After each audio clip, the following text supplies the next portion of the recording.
So good morning, very warm welcome to our community webinar. Help, I'm a hybrid manager, now what? If you're on this call, then I'm sure at some point in time you've asked yourself that question. Just by ways of introduction, I'm Dan, I'm the founder and CEO of FlexOS, where we help managers and companies successfully manage hybrid and remote teams. I'm also the writer at Future Work, which is a magazine and podcast about how we will work in the future. Lately, been very obsessed about AI. So if you want to check that out, the URL is quite there. So I mentioned FlexOS. We have been really thinking about what the future of work looks like, especially for distributed teams. And we've been developing some tools around that. For example, a hybrid workday scheduler. So if you don't really know when your team is going to be in the office, where you want to align that better, we have a tool for that. We developed a calendar cleaner because we see that for a lot of remote and hybrid managers, the difficulty really is more around making sure that they even have time to manage because they're stuck in meetings 9 to 5 and beyond. So we've developed a little Chrome plugin that helps you sort out which meetings to attend and how to cut your meeting time so you have more time to do actual work and actual management.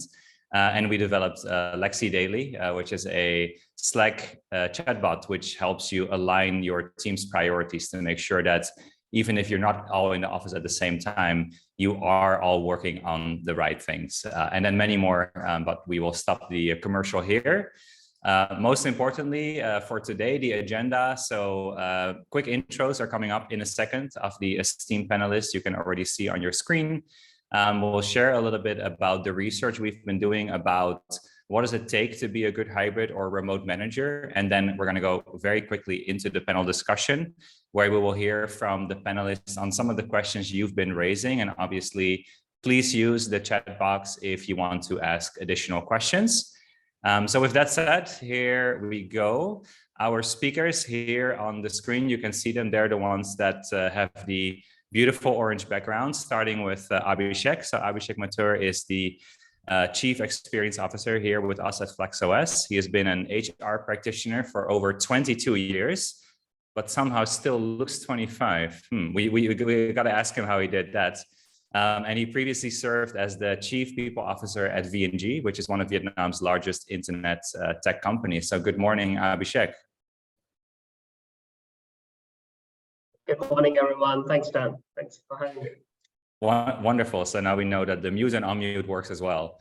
And then we're going to go over to Clara. So Clara is the Global Account Director at a social media app you may have heard about called TikTok.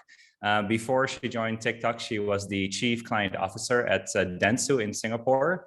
And with her background, she has extensive experience in leading teams in especially tech-driven, fast-paced, and highly dynamic environments. So clearly the right person to have on the webinar today. And good morning, Clara. Good morning, happy to be here. Thank you. Great to have you here. And then finally, we will have in the panel Adeline. So Adeline is the CEX at DBS Bank. She'll have to explain what that is. But DBS, obviously, we all know, one of the most renowned employer brands in Singapore, local bank with a regional presence in 6 markets and beyond.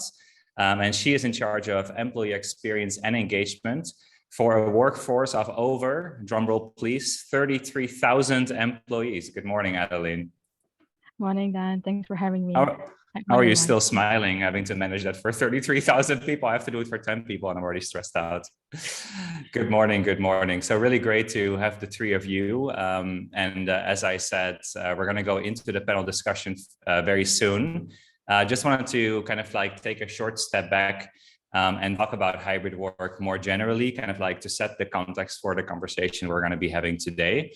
And the main question that gets asked, especially of some managers who really don't like it that people are not in the office anymore, is why does it even make sense to do hybrid work? Because there was something to be said, not to sound too old or like different generational.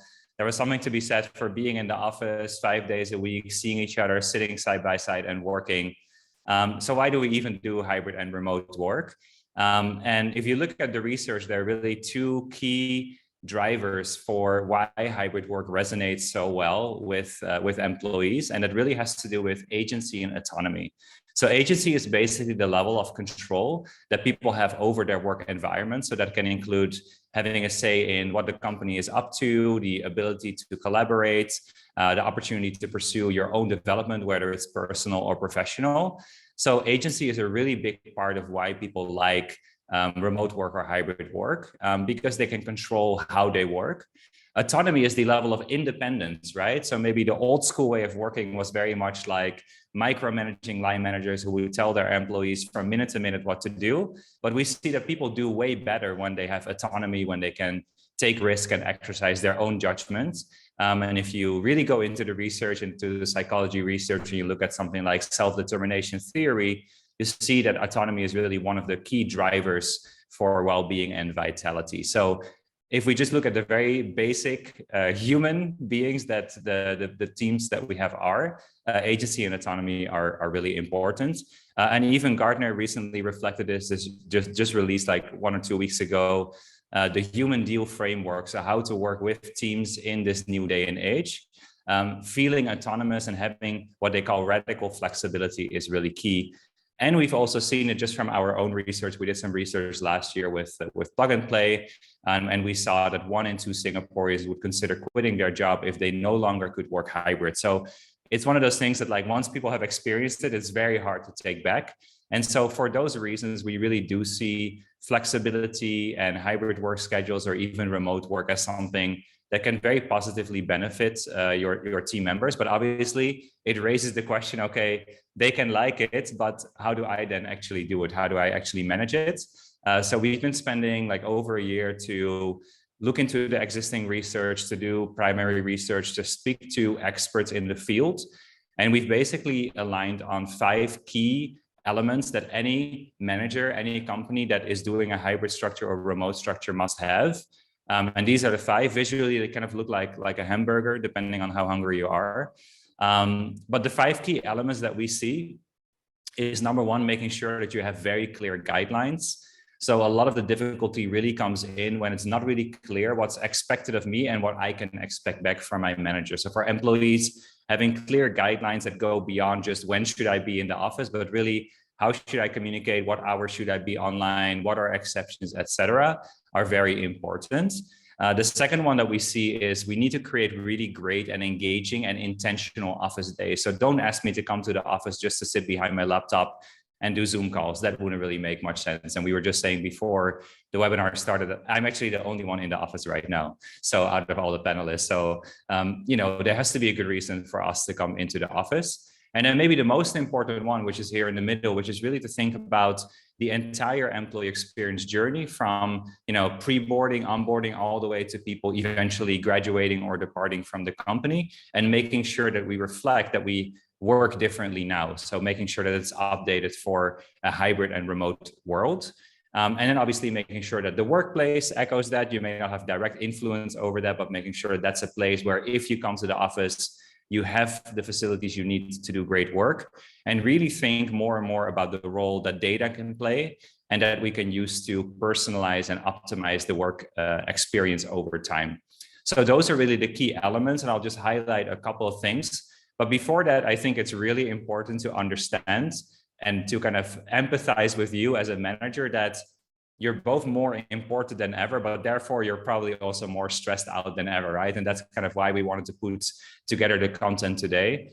We really see that managers get kind of sandwiched in between senior leadership who have all these ideas and all these objectives and all these things that need to get done, and employees who have more and more questions about how to work and how to manage my work-life balance in this new world of work, and how to make sure that I'm doing the right thing. And that's why in this visual, the lady is sitting there having a migraine. Managing is becoming really, really difficult. But we do know that if you manage well, and if you are enabled to manage well, you can have an incredibly positive impact, right? We see from research like Gallup is saying that managers account for at least 70% of the variance in employee engagement scores across companies, right?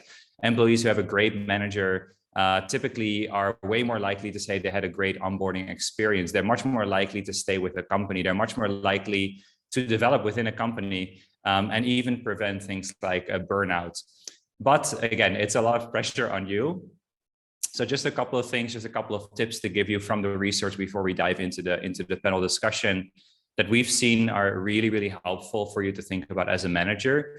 And it really does start with onboarding. So when we think about the entire journey that someone takes when they go into a company, onboarding is obviously the place where you have that chance to make a first impression and to invest some time and effort into making sure someone comes on board and knows everything there is to know about the company is really important. So we'll share you the detailed info after the webinar, but that's one to really think about. Then in terms of engagement, also a really big role for you as the manager to think about having a very steady cadence of how you interact with your team members. And that could be maybe a weekly team meeting where you really set the priorities on the first day of the week, some way to keep aligning on a daily basis, right? Because you may not see each other all the time. The one-on-ones are becoming more important than ever, as do activities that just take a team out of the work and just connect as human beings, primarily within the team, but also every now and then between teams, right? Because especially in remote work, you can be quite isolated to just the team that you work with and you don't really get exposed to the rest of the company. So learning this new cadence of how to engage employees is going to be pretty key. And then performance, this is obviously one of the big topics that everyone is talking about. Are people productive? Are they performing? And one of the things to really keep in mind is that the best, if you look at the best remote companies in the world, companies like GitLab, a great article that just appeared in HBR, they really focus on outputs, not on input, right? So it doesn't really matter if you sat behind your computer for 8 days. At the end of the day, it really matters that you did the job that needed to be done. And therefore, it also becomes way more important to, as a manager, set very clear goals. So demand from your manager to know what you should be working on, what your team should be delivering, and then get everyone on the same page. And again, continuously align on, is that work getting done? So those are just a few small elements of what we now have seen as best practices in running hybrid teams and running remote teams. If you want to see how well you do, we've done a little quiz. You can scan the QR code here. That you can take, and you get some personalized, tailored advice on the elements of where you could maybe improve, and of course celebrate where you're already doing really well. So with that in mind, and again, the broader research is available online. Let's dive into the panel discussion. So let me stop the screen share here, and let's take it to the panelists. So guys, we just shared some of the insights that we found through our research, but as we saw from the questions that were submitted by the participants, there are a lot of questions and a lot of difficulties when it comes to managing hybrid teams, managing remote teams. One really big topic that came up was around trust and performance. So how do we make sure that we can trust our teams to do the right work, and how do we somehow make sure that they are productive without maybe monitoring them 24/7? I just saw a video this morning from CNBC Singapore about monitoring software, and it gets pretty creepy pretty quickly. So that would be one thing to really dive in, but maybe I wanted to throw it to Abhishek first to just share a little bit about the context of what we're discussing today. How are you looking at this whole topic? No, absolutely. I think over the last couple of years, the buzzword around hybrid or remote has obviously started and it's become part of our vocabulary. But if one looks back 10 years or 20 years when the software and the IT industry were going, virtual teams was something that we all understood, we kind of worked with. Especially when the outsourcing industry started almost about 25 years ago, we had virtual teams that were working across continents and things like that. And from a managerial aspect, the definition of a manager hasn't changed. If I look at it from that perspective, the manager of today is expected to deliver the same aspects of the role that they were required to deliver pre-pandemic, which is planning, organizing, staffing, and delivering. So that hasn't changed. I think what the pandemic has changed is the way the manager now has to come across as a human being to the teams, right? Because earlier, flexibility, as you were talking about, was there for all of us. Most progressive organizations had flexibility as part of their some policies of the kind where the employees could choose which days they could work from home. The only shift that has happened is now they are able to choose which days they will be at work, and most of the days. So that shift is changing, and therefore the pressure on the managers is coming in with regards to how do they deal with this kind of flexibility that the organization is putting onus on them, where different employees are choosing different ways of doing things. So I think that's the way I look at it, that hybrid or remote is not something new. So we should definitely look at it, but that's something that has been going in the past as well. And the principles of which of how to manage, and you're talking about building trust, building and getting performance. A lot of it continues to remain the same, but there are new skills that we need to obviously add on to our managers. The skills in the past, some managers had it and they shown. The new additional skills, and as I think we were discussing, are more human skills, which is around empathy, which is around building trust in a different way. And those are some of the things that as managers we need to relearn and implement. So much for us to relearn and rethink, and a lot of extra work for managers, but I think that's really helpful context. Definitely, this is not all that new, but it's definitely a new context. So maybe Adeline, asking you, managing this for so many people, what kind of policies did you guys introduce, and then how do you make sure that again, that trust is there and that the people get done what needs to get done? Thanks, Dan. I'll start with how do you trust people, right? For us, trust has to be given before it can be received. I'll let it sink in a bit. So it's a two-way street, right? So managers, sometimes if you think that your team doesn't trust you, you have to hold up a mirror and say, hey, am I trusting my people? Because it's a two-way street. So for us, I think, for me, when I run my teams, I actually generally just give them trust first and then see how it's being received and then see how they work. And until proven otherwise, yeah. So that's how I run my teams. On top of that, at DBS, we rely a lot on technology. As you know, we are the world's best digital bank. Although we are a bank, we're quite like a startup culture. We have all these things in place, and tech is really important. I think if your organization doesn't have good tech, like, Dan was sharing some of those that his company shares with, there are two kinds of information, asynchronous or synchronous information. So you also need to figure out, when do I need to deliver this message to my teams? Do I really need to deliver this message at 12 a.m.? 1 a.m.? No. So messages that can be held back should be held back. Messages that should be sent on time and timely. So I guess not just how, when, and what has to be communicated, also about accountability and transparency. So with all these things, and with the tech, it can be Slack, can be MS Teams, can be Figma, can be whatever, like WebEx or Zoom. You see what we're doing right now. So it's any shape or form of technology that best suits your company to create the outcome that you need. So for us, being a bank, a lot of our systems are very secure. As the team at FlexOS knows, a lot of the sites I can't open, there are a lot of things like that. So thank you for being patient and working around it, especially Wendy, I really appreciate it. So I guess that's where I'm coming from, when you trust, and then when it's coming to performance, it's all about accountability and transparency. So in the past, if you're a command and control manager, it's kind of hard, because in this society right now, it's all about psychological safety. Yeah. So back to you, Dan. Beautiful. Yes. No, I definitely hear you on the trust has to be given before it can be received. So it really is a two-way street, and it obviously is between you as a manager and your team, but also between you as an employee and your manager, right? Because we all report into someone, and that has to basically go throughout the entire organization. Which probably it has to be started at the top, modeled at the top, and then it can cascade down into the organization. So Abhishek, Adeline just mentioned a few things in terms of, effectively kind of like tracking performance, making sure that people are working on the right things. How do managers do this? Again, I want to make this very practical for managers.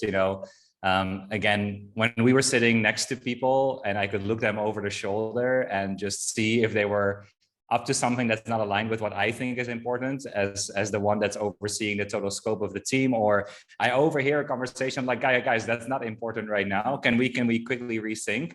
How do you do that when you're, again, like when you're interacting like this on a Zoom call or even async, as Adeline was just saying?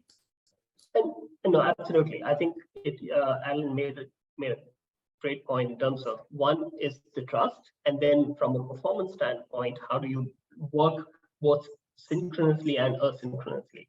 In the pre-pandemic side, where it was where the person was sitting next to you, it was always synchronous. But in the asynchronous world that we are living in, we will have to use a bit of the technology and from a manager's perspective, it is about providing the clarity and setting priorities for the work that has to be done, right? And that is something that you can do both in terms of asynchronous or synchronous. That's up to individuals. But then having a cadence of looking at where are some of the gaps, what's happening.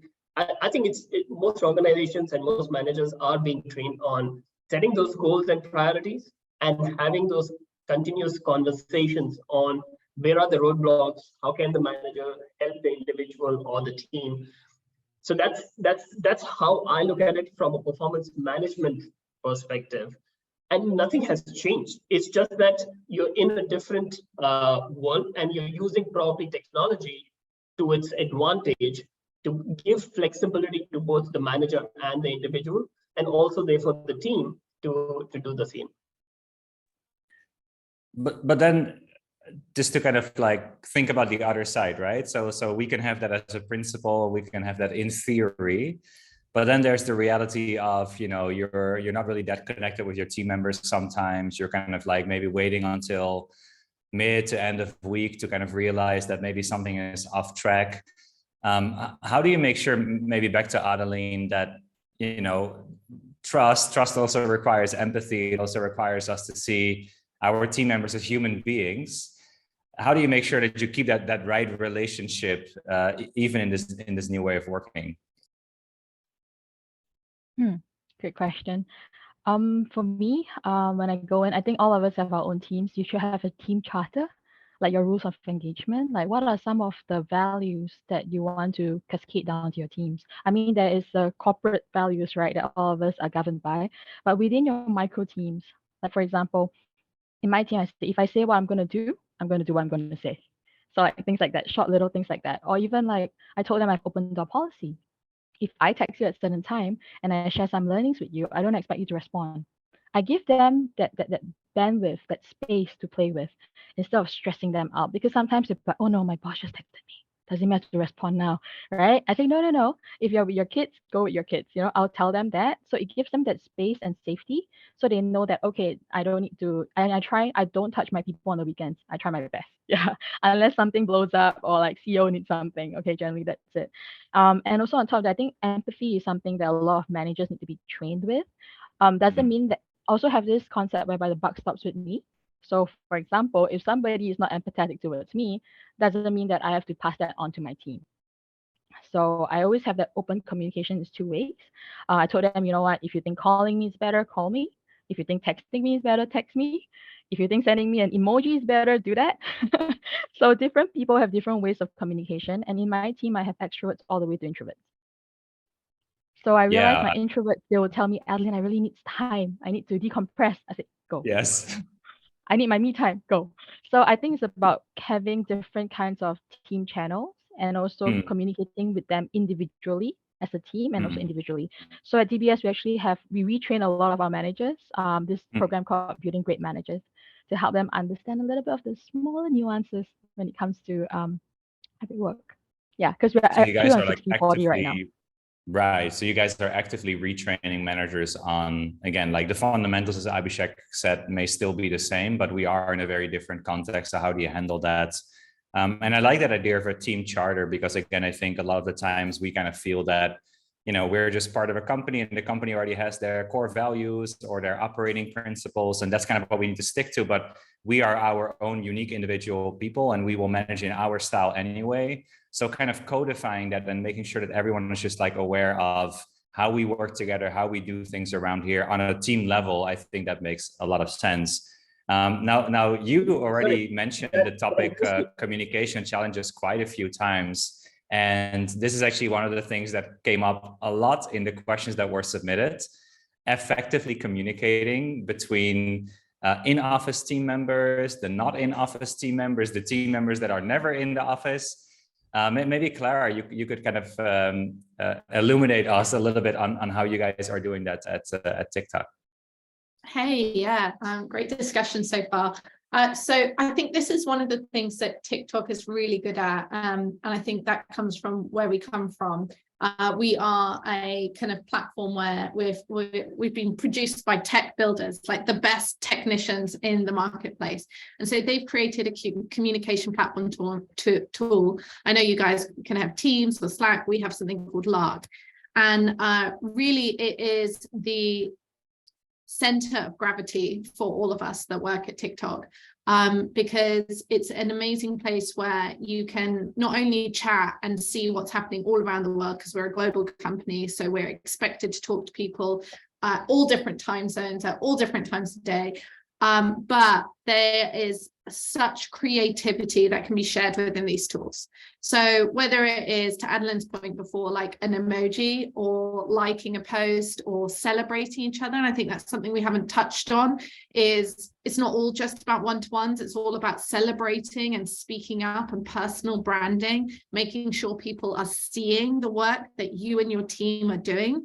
And what happens on TikTok is when someone does that, my goodness, people all around the world are like, explosion emoji, firework emoji, wow, you're killing it, lightning emoji, and you feel really hyped up and excited because you literally have everyone applauding you from all sides of the planet.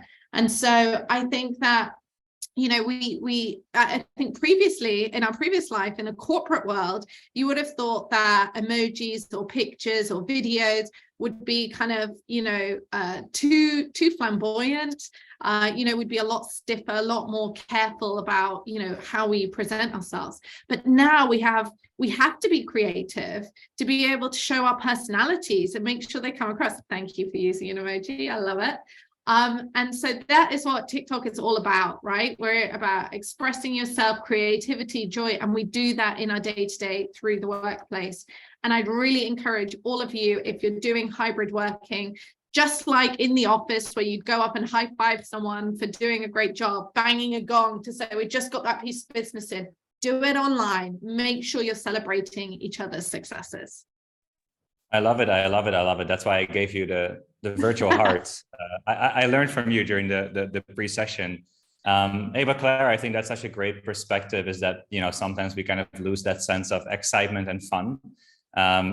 Whether we're corporate or startup, right? We all need to make sure that people are just having fun, doing the work that needs to get done anyway. And obviously celebration and recognition is a big thing. You mentioned one thing that I just wanted to double click a little bit. A lot of the times it has to come from maybe the employee, right? So from our team member to say, look at the work that I've done. So you mentioned something like personal branding. Like, a lot of people will feel too shy to share that kind of work. Like, how do you create a culture in which people do kind of put forward, hey, here's what I've been working on, I'm proud of it, and then collect all those firework emojis? So firstly, I would recommend to celebrate others, because often we feel more comfortable celebrating others around us versus ourselves. So it's not necessarily, there's a very fine line between boasting and self-promotion. So if you're celebrating those around you and you're talking about the great work that they have done, it infers that you're behind them, cheering them on, which is a great way of initially personal branding. I have to tell you a secret. There are very few people on this planet that is comfortable shouting out about their successes. We all feel awkward. Oh my goodness. The idea of posting a LinkedIn post that I've been on a panel, cringe.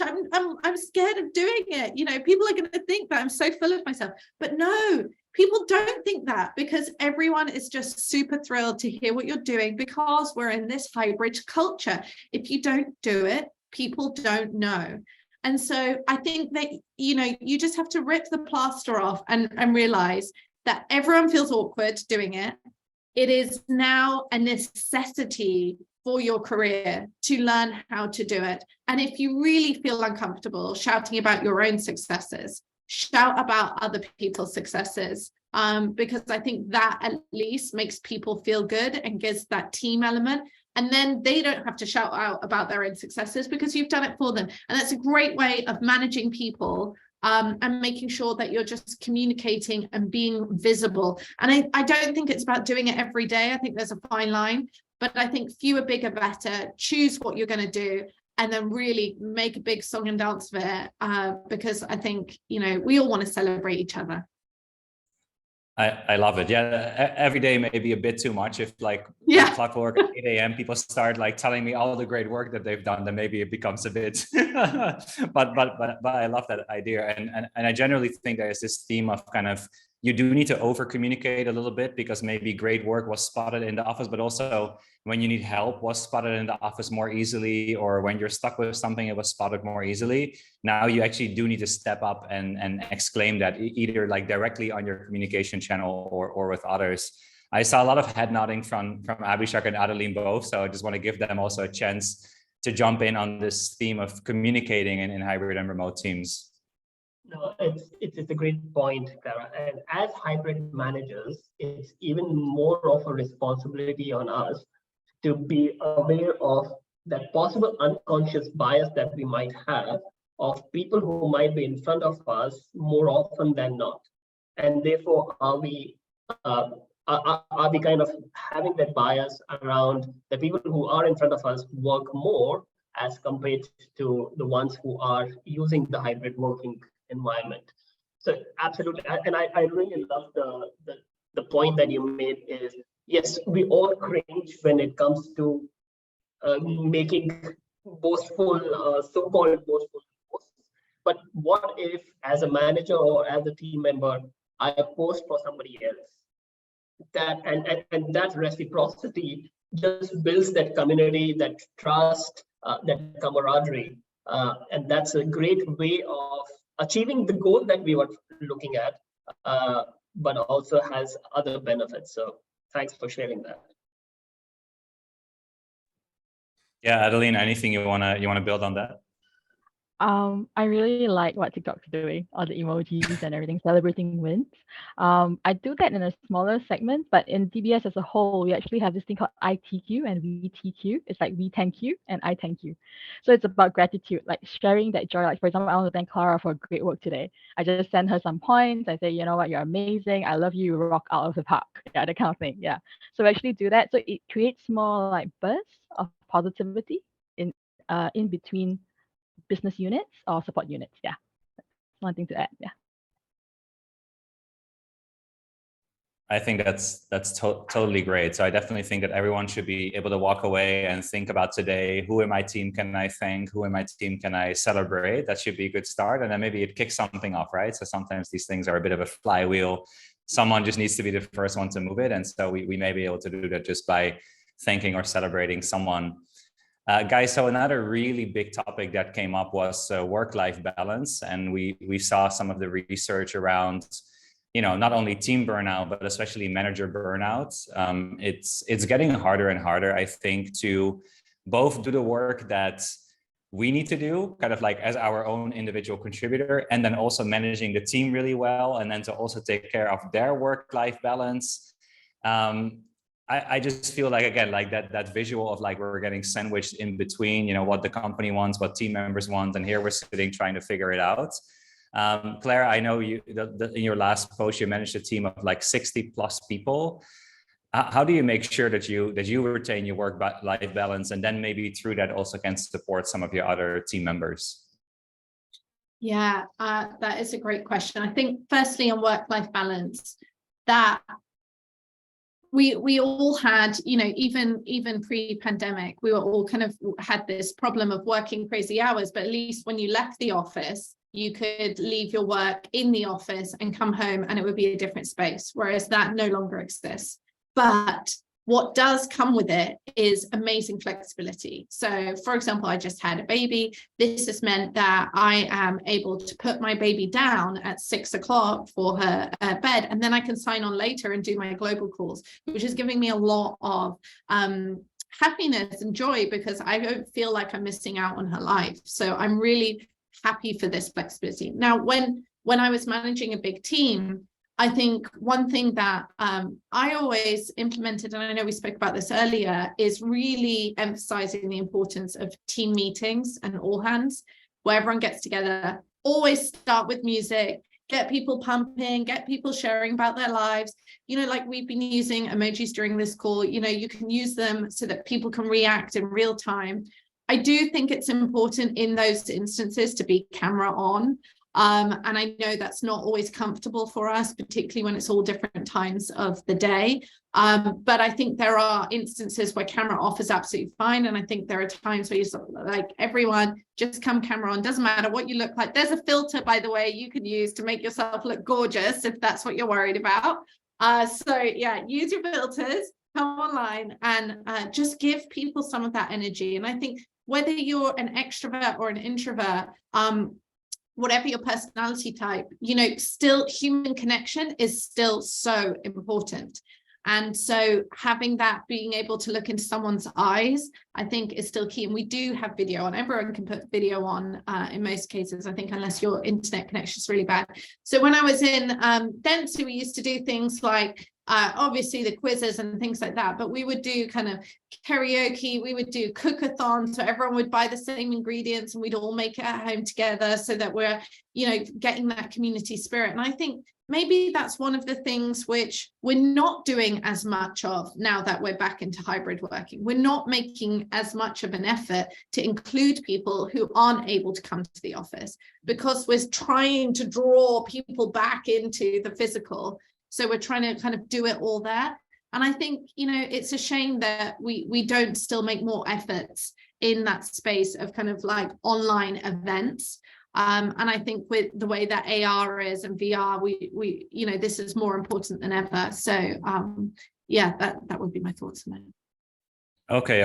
I definitely see a theme of emojis in your responses, but I think point very well taken that, you know, we need to keep that energy up, and we need to make sure that, like, if we have these team meetings, I think, again, like one of the things that keeps coming out in the research is that it has to be about seeing people as people and not just as employees. So even if we start a team meeting just by talking about the work that needs to get done and what is on time, and probably more like what is not on time and what's not going well, then we're losing the ability to build a really strong team that can deliver great work together. And we all know the power of good teams, right? We've all been part of good teams. So Abhishek, Clara just mentioned the word office. I've heard about offices as well. I'm sitting in one today.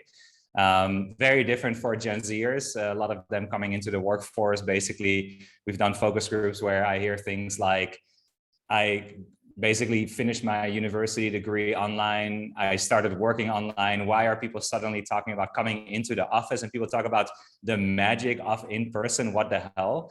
But one of the questions that obviously was submitted a lot for this webinar was, I do want people to come back to the office, and how do I get them there? So what is your perspective on office? Yeah, no, it's again, it's contextual with regards to even the countries that we are in. Like Singapore versus Vietnam versus some of the developing countries where the infrastructure probably is not as supportive, where people can form home offices easily as compared to in Vietnam. But having said that, I think there is enough and more research, and I think most, even Gen Zs, do understand the power of connections and building social communities, right? In the past, like, we all need that social capital for us to then be very comfortable to be in a hybrid space or in a remote space. But that initial connection is important. But I think all employees, whether it's Gen Zs or the millennials, are asking the right question by saying that, why do I have to travel 1 hour each way to come into an office and then be on Zoom calls 2/3 of the day and then go back 1.5 hours back. And therefore, it is absolutely, as hybrid managers or as managers, forget about hybrid or not, as managers, I think that's a question that we need to really deal with, to say as to why should I have my team or an individual to come in? When we are saying that the reason why we need everyone together is to build that camaraderie, build that trust, build that that context of collaboration or having something. Those are the things which one should work within the team. And I think, as Adeline mentioned, those should be the rules of engagement for your team as to what should be the reasons why we should come together, what are the areas we should have. And some of them would be like one-on-ones. I would love to have as a manager in person as compared to having them online. Once a month, team meetings have to be together so that we are able to celebrate, we are able to collaborate, do brainstormings on certain things. Projects teams, they can decide as to when do they need to really come and collaborate across cross-function. So things like those would require people to come in where they're not glued to the seats, but they are actually in meeting rooms. They're working together across different teams, and therefore using the commute to office more fruitfully. Those would be my thoughts on the intention behind getting the teams to work, is that social connection. It's not for people to come. So that's one. But having said that, there will be some people who may want to just come in and use the office space for those quieter moments, etc., because their home environment may not provide that. So I think we should also be cognizant of those aspects as well. If someone in your team wants to be in office 5 days a week because their home environment does not provide that aspect, then let's be respectful of those things as well, and that's the flexibility that we were talking about. So those would be my thoughts. Definitely, yeah. And in the research we did last year, which was again for the Singapore employee base, but it really came out that a lot of people do want that sort of boundary between home and office. And so they like to kind of, maybe actually commute just to separate between, I'm at home and I'm in the office. And that was very high, particular with the 35 to 44 year age range. So we can probably glean a little bit from that in terms of who are the people trying to escape home. But anywho, before we go into that, Clara, one other thing that came up in the questions that were submitted, and again, thanks everyone for being so generous with preparing us with all these great topics to talk about to make sure it's very applicable for you guys, was around the sense of team. So Abhishek just talked a bit about okay, there's all these great things that you can accomplish when you get back into the office together, and people can feel connected, and you can do the one-on-ones, you can look someone into the eyes, whether they like it or not. You can have people sit in a room and collaborate. But how do you build up that sense of team when you're not in the office together? And especially some people asked around, there is kind of some Zoom fatigue. Sorry to contribute to it today. But there is some kind of, in a way, there's this sense of, well, during COVID, we tried everything there is to do. We tried every online activity, everything we could do on a Zoom call. How do you still build that sense of team when maybe our creativity has kind of run out in terms of what to do? And you mentioned even kicking off weekly team meetings in a very fun and energetic way. How does that stay fun even if you're in week 52, for example? I think the reality is that it's not always fun, right? That sometimes you can't always have that fun atmosphere, and you need to do what's appropriate. But I think in terms of creating that sense of team, what I found works really well, and I know you just said when that creativity is lost, but I feel like we as managers don't have that excuse to kind of rely on creative running out. You can always be creative. And I think one way we do it on our side, of course, we make TikToks, but these TikToks that we make, jumping on trends, are really to make our co-workers laugh and see our personality shining through. So why introduce yourself, you know, in a static way when you can introduce yourself in a really creative way? I, for example, introduced myself to my teammates sitting on my husband's shoulders, you know, and saying, you know, like up high. So I think, you know, there are really creative ways that you can communicate.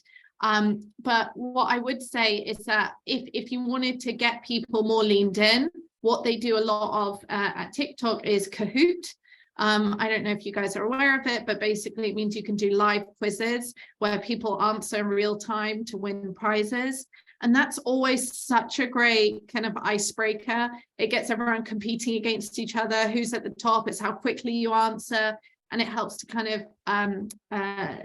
digest the material that you're going through. So I would use that as well to create that competitive spirit. I like it. Yes, it doesn't always have to be fun, but we can always be competitive. Perfect. Hey, some questions that are kind of coming in as we go. There's another kind of theme here, which is quite interesting, around, okay, you know, we can do all these like fun things, we can celebrate, we can make TikToks about who we really are. And I think, again, like that idea of seeing each other as human beings, not just as employees that have to get work done, which of course still needs to get done. How do you draw the line between professional and personal?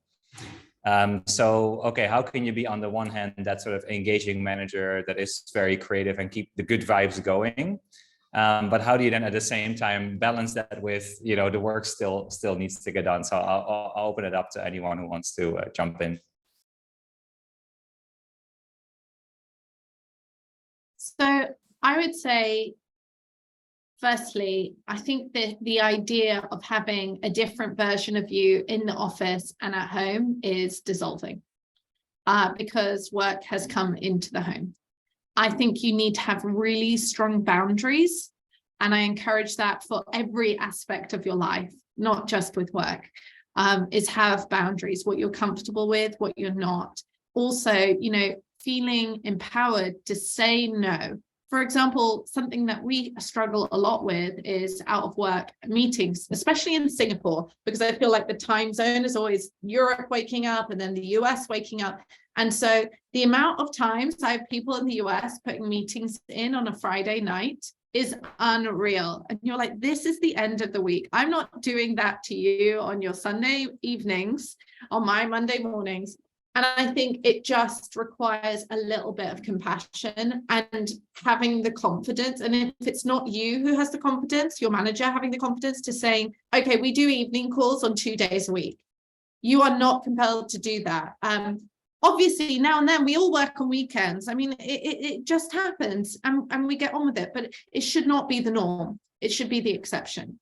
And I encourage all of you, the power of no, the power of boundary setting, fewer, bigger, better. You don't have to do everything and cross everything off the list. This is my biggest life learning, is that spinning all the plates and not dropping a ball does not get you there any faster.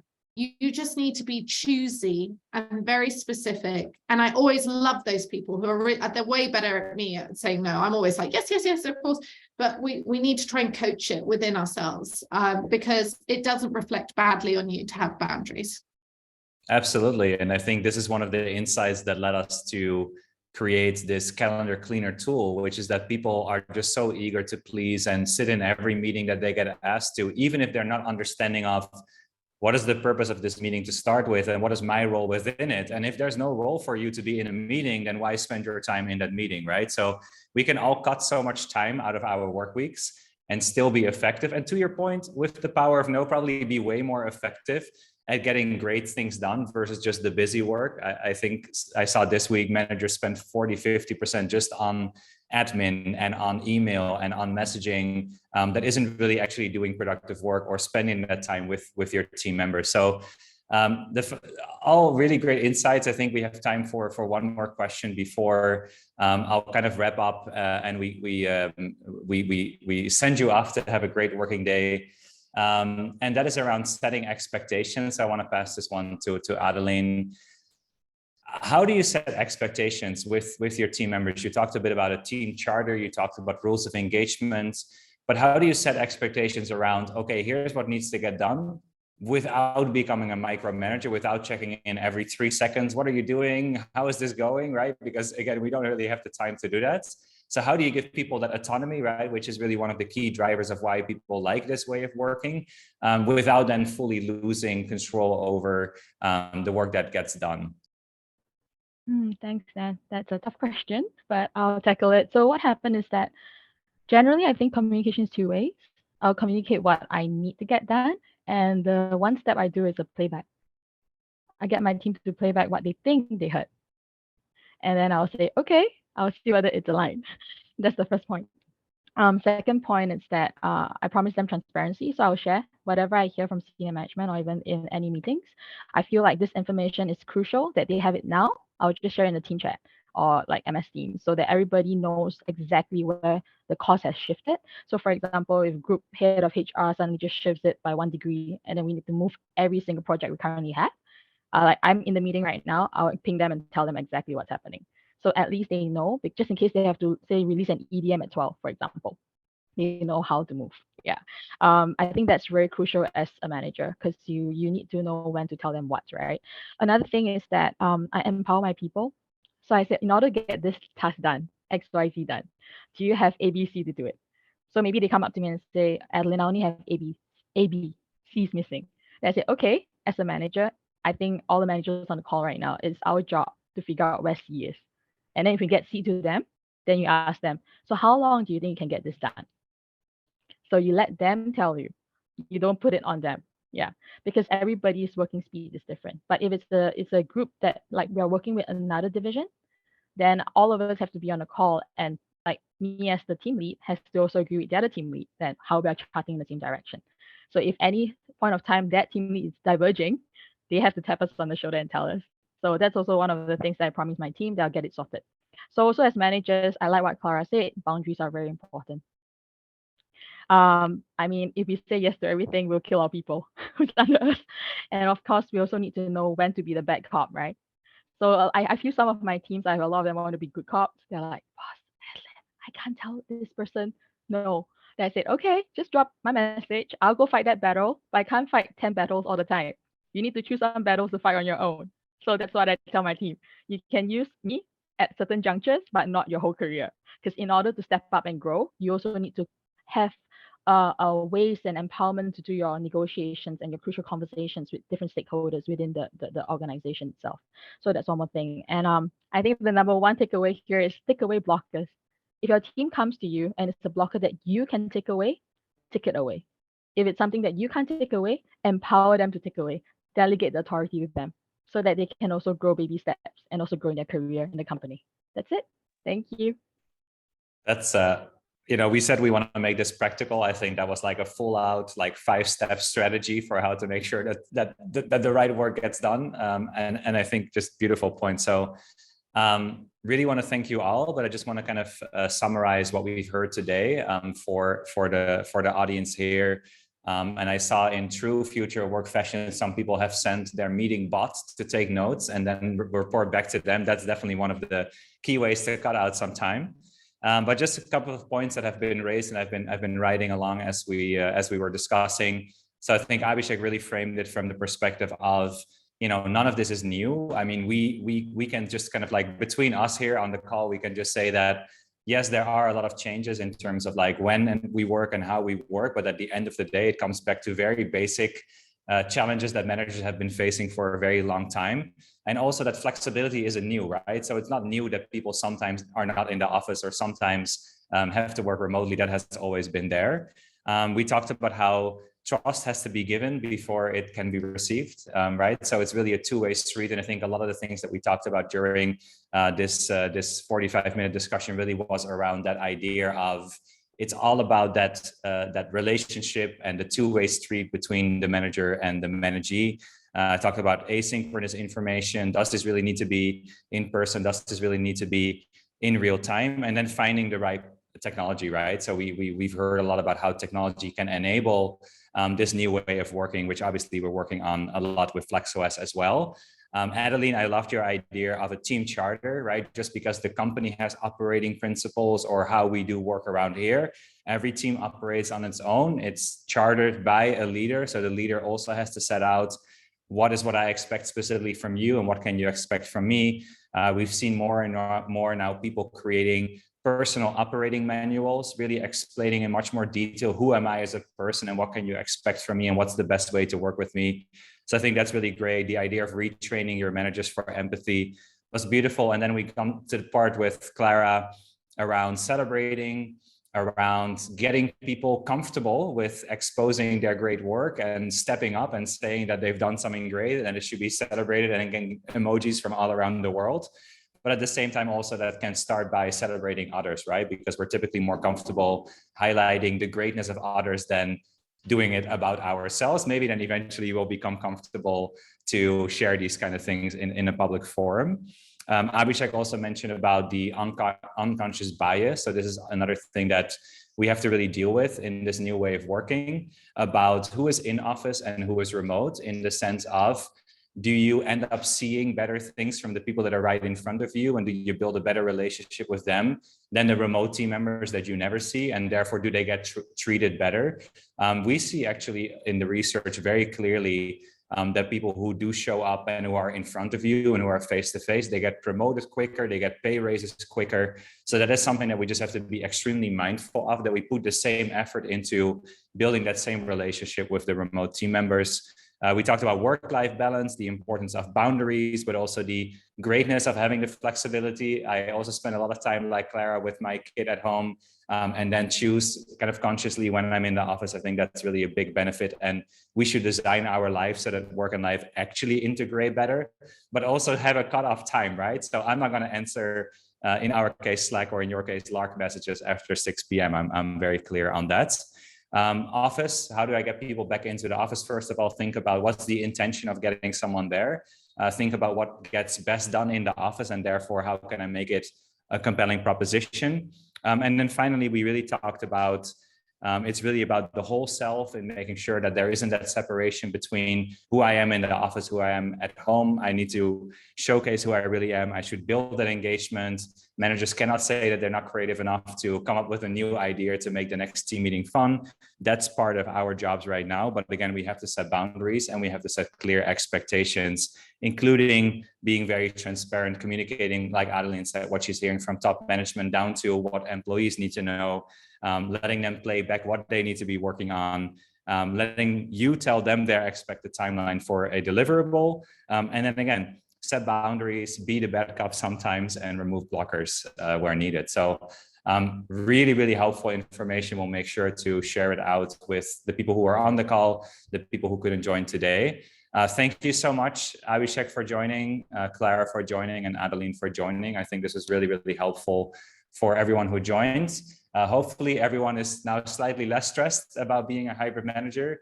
And just for everyone here, we started a WhatsApp group. So if you have more detailed questions you want to ask the panelists, or if you have other things that you're struggling with and you would just like some help on, or you just like within our community without other ears dropping in, you just want someone to hear what you're going through and how to kind of solve some of your problems, we're here for that as well.